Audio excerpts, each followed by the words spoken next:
నమస్కారం. మీరు క్షేమంగా ఇల్లు చేరితేనే మీ కుటుంబం సంతోషంగా ఉంటుంది.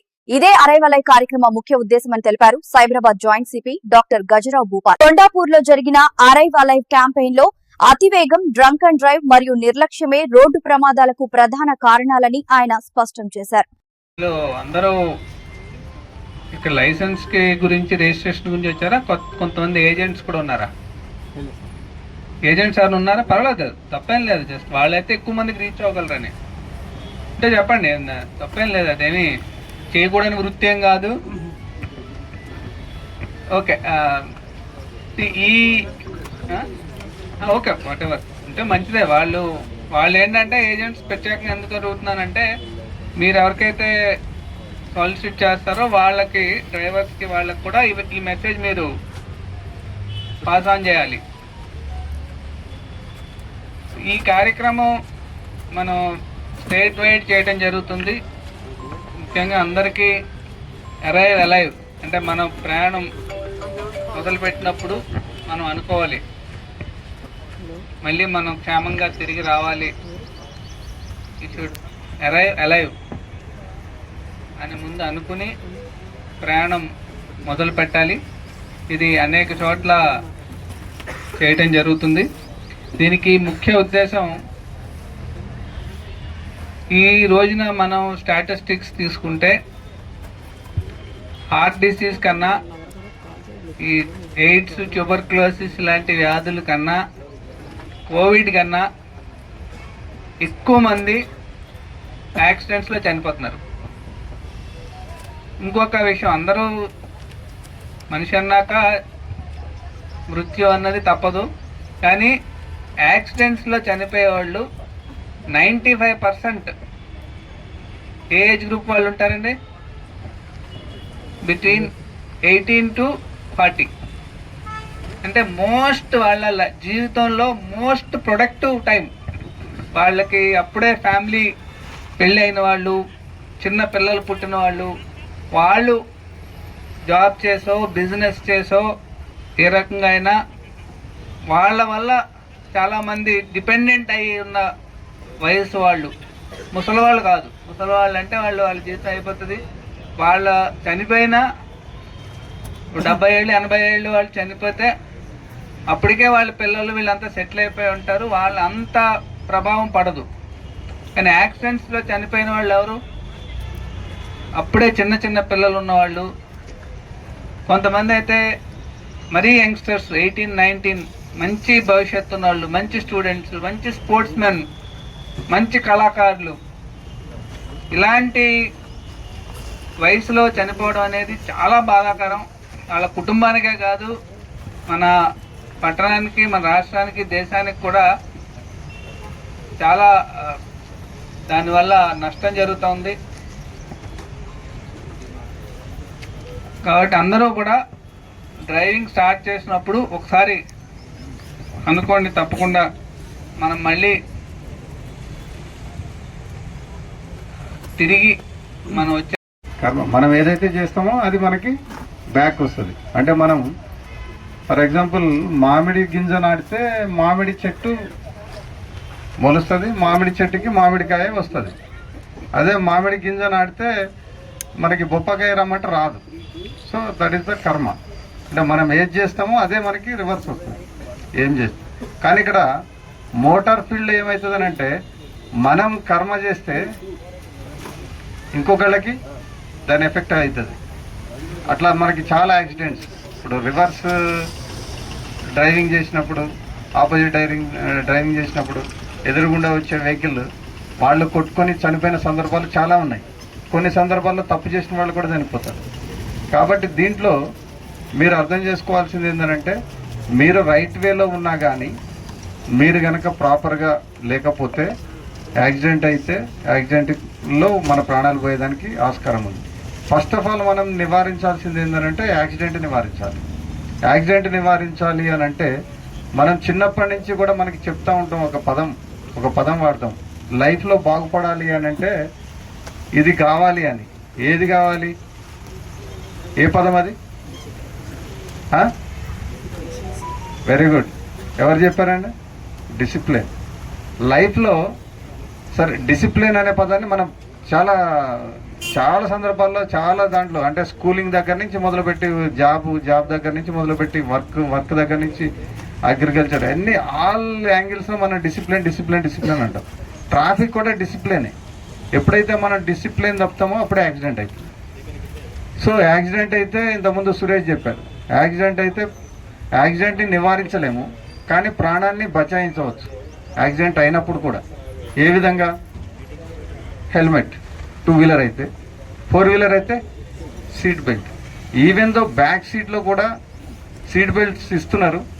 ఆ సీట్ బెల్ట్స్ మధ్య సీట్లో ఉన్నవాళ్ళు, లేకపోతే ఎస్యూవీ 7 సీటర్ అయితే బ్యాక్ సీట్లో ఉన్న వాళ్ళు కూడా ఆ సీట్ బెల్ట్ కనుక పెట్టుకున్నట్లయితే 90% ప్రాణాపాయం నుంచి తప్పించుకోవచ్చు. అంటే యాక్సిడెంట్ అయినప్పుడు కూడా కొన్ని సందర్భాల్లో మనము యాక్సిడెంట్ చేయం. అవతల నుంచి వచ్చే వెహికల్, ఆపోజిట్ నుంచి వచ్చే వెహికల్ డివైడర్ ఎక్కి డివైడర్ దాటొచ్చి మన వెహికల్కి హిట్ ఇచ్చే అవకాశం కూడా ఉంది. దాంట్లో మన పాత్ర ఏముండదు, మనమేం కర్మ చేయలేదు, కానీ అది మన కర్మకు చుట్టుకుంటుంది. అది అటువంటి సందర్భాల్లో మనం కనుక సీట్ బెల్ట్ కనుక పెట్టుకున్నట్టయితే కనుక మనం యాక్సిడెంట్కి గురైనప్పుడు కూడా ప్రాణాపాయం నుంచి తప్పించుకునే అవకాశం ఉంది. మీకు 2025లో 1,72,000 యాక్సిడెంట్స్ అయినాయి. 1,72,000 యాక్సిడెంట్స్ అంటే గంటకి 20 యాక్సిడెంట్స్, 19 యాక్సిడెంట్స్ అవుతుంది ప్రతి గంటలో 19 యాక్సిడెంట్స్ అంటే ప్రతి 3 నిమిషాలకి ఒక యాక్సిడెంట్. అంటే మీరు ఇక్కడ లైసెన్స్ కోసం వచ్చిన వాళ్ళు కొంతమంది ఉన్నారు, రిజిస్ట్రేషన్ కోసం వచ్చిన వాళ్ళు కొంతమంది ఉన్నారు, ఇంకా ఇతరత్ర అంతా కూడా మీరంతా కూడా మోటార్ దాని గురించే వచ్చారా? ఎవరైనా వ్యవసాయ పంపు సెట్లు కొనుక్కోవడానికి వచ్చారా? ఏం లేదు కదా. సో మీరంతా కూడా దాని రిలేటెడే ఉన్నారు. మీరు ఇక్కడికి వచ్చి ఇక్కడ పని ముగించుకుని వెళ్ళేలోపు భారతదేశంలో ఎక్కడో ఒక చోట రోడ్ యాక్సిడెంట్ అయ్యి ఆ రోడ్ యాక్సిడెంట్లో కనీసం మీరు ఇక్కడి నుంచి తిరిగి వెళ్ళే టైంలో 19 మంది చనిపోతున్నారు. అర్థమైందా? మీలో ఎవరైనా కనుక ప్రాపర్గా వెళ్ళకపోతే ఆ 19 కౌంట్లో మీరు కూడా ఉండే అవకాశం ఉందా లేదా? సో కాబట్టి మనం వెహికల్ కొనుక్కునేటప్పుడు ఎంతో సంబరం ఉంటుంది. వెహికల్ కొనుక్కుంటాం, దాన్ని కొంతమంది అయితే రీల్స్ కూడా చేస్తారు, నా వెహికల్ ఇట్లా ఉంది, నేను ఎంతో ఇదిగా చేసుకున్నా అని. గుడికి తీసుకెళ్తారు, మంచి పూజ చేయించుకుంటారు, అయ్యగారితో డబ్బులు ఇస్తారు, కొబ్బరికాయ కొడతారు, అన్నీ ప్రాపర్గా చేసుకొని ఎంతో సంబరాన్ని ఉత్సవంలాగా జరుపుకుంటారు. ఆ రోజు పండగ నలుగురు పిలిచి కూడా దావత్ కూడా ఇస్తారు. ఏమో కొత్త బండి కొన్నావు దావత్ ఏదైనా దావత్ కూడా ఇస్తాం, అన్నీ చేస్తాం. చేసిన తర్వాత మనం ఇవన్నిటితో పాటు మనం చెప్పారు సిగ్నల్ దగ్గర కూడా మనకు రెడ్, ఎల్లో, గ్రీన్ సో సీక్వెన్స్గా ఉంటుంది. అక్కడ ఒక సెకండ్ ఆలోచించకుండా వెళ్ళడం కానీ సిగ్నల్ నాకు సంబంధం లేదనుకొని చెప్పేసి పోవడం కానీ చేస్తుంటారు. సో నేను డ్రైవ్ చేస్తే ఏమనుకుంటానంటే జనరల్గా నా ఒక్కడికే లైసెన్స్ ఉంది, మిగతా అందరు కూడా లైసెన్స్ లేదు. అంటే పాతకాలంది కదా, పిచ్చివాడి చేతిలో రాయి, అది ఎప్పుడు విసురుతాడో తెలియదు, తెలుసా? సో సిమిలర్గా అందరికి డ్రైవింగ్ లైసెన్స్ లేదు, వాళ్ళు ఎలా డ్రైవ్ చేస్తారో తెలియదు. కాబట్టి నేను జాగ్రత్త వెళ్ళనా? సో వెళ్తాను కదా. సో అట్లాగే వాళ్ళకు ఉన్నప్పటికీ మీరు లేదనే భావించండి, అప్పుడు మనం చాలా జాగ్రత్తగా వెళ్తాం. ఎందుకంటే ఆ లైసెన్స్ లేదు, మైనర్ ఉంటాడు, ఇడియట్ ఉంటాడు, లూనటిక్ ఉంటాడు. సో వాడికి ఇష్టం వచ్చిన డ్రైవ్ చేస్తాడు అని అనుకోవాలి మనం. అలా చేస్తే డెఫినెట్గా మనం సేఫ్గా ఇంటికి వెళ్ళగలం. అదే ప్రోగ్రామ్ అరైవ్ అలైవ్, క్షేమంగా ఇంటికి చేరడం అనేది లక్ష్యంతో పెట్టుకున్నటువంటి ఈ భద్రతా వారోత్సవాలు. సో చిన్నప్పుడు కూడా చూసుకుంటారు అందరూ, పెద్దవాళ్ళు ఏమంటారు, ఇంటి నుంచి బయటికి వెళ్ళేటప్పుడు క్షేమంగా వెళ్ళి లాభంగా రండి అంటారు. ఒకటి, మీరందరూ కూడా ఇంటి దగ్గర నుంచి వచ్చేటప్పుడు ఇంట్లో ఏం చెప్పొచ్చారు? తిరిగి వస్తానని చెప్పారా, తిరిగి రానని చెప్పారా? ఏం చెప్పారు? ఏమ్మా అదే కదా. అంటే ఇది చాలా మీనింగ్తో ఉన్నటువంటి ప్రోగ్రామ్ ఇది. అట్లీస్ట్ మనకు తెలిస్తే కొన్ని ఏవైతే నెగ్లెక్ట్ చేసే విషయాలు ఉంటాయి వాటిని ఒకసారి మైండ్లో రికలెక్ట్ చేసుకుంటూ అన్ని నియమ నిబంధనలు పాటిస్తూ డ్రైవ్ చేస్తే 99.9% క్షేమంగా వెళ్ళొచ్చు. కొన్ని అనుకోని ఉపద్రవాలు వచ్చినప్పుడు ఎవరిమేం చేయలేము.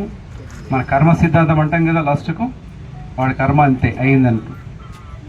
సో ఉన్న దాంట్లో మనం అన్ని రూల్స్ పాటించుకుంటూ పోతే చాలా సేఫ్గా వెళ్ళొచ్చు అనేది ఉద్దేశం. అందులో భాగంగానే ఆర్టీ అథారిటీస్ ఎక్స్క్లూజివ్గా చాలా సిస్టమ్స్ డెవలప్ చేసేసి, సో లర్నింగ్ లైసెన్స్ అప్పుడు ఏమేమి రూల్స్ పాటించాలి అవన్నీ మిమ్మల్ని అడుగుతూ ఉంటారు. సిమిలర్గా హెవీ లైసెన్స్ ఉన్నప్పుడు కూడా. సో ఇవన్నీ మీరు నేర్చుకోవడం అనేది తాత్కాలికమైతే అని అనుకోవద్దు. సో ఎప్పుడు కూడా మీరు దీన్ని ఎట్లా ఎగ్జామ్స్కి వెళ్ళైతే ప్రిపేర్ అవుతామో ఆ విధంగా ఇది కూడా ప్రిపేర్. ఎందుకంటే మనం బ్రతికి ఉంటేనే ఏదైనా సాధించగలం. అందుకని డ్రైవింగ్ను నెగ్లెక్ట్ చేయకుండా, సో డ్రైవింగ్లో ఏవైతే మనము చేసే యూజువల్ మిస్టేక్స్, క్యాజువల్ మిస్టేక్స్ అంటే హెల్మెట్ ఎంతమంది వాడుతున్నారండి? ఒకసారి చేయలేపుతారా? ఇక్కడ అందరు లేపుతారు నాకు తెలిసి, ఎందుకంటే ఆర్టీ అథారిటీస్ ఉన్నారు.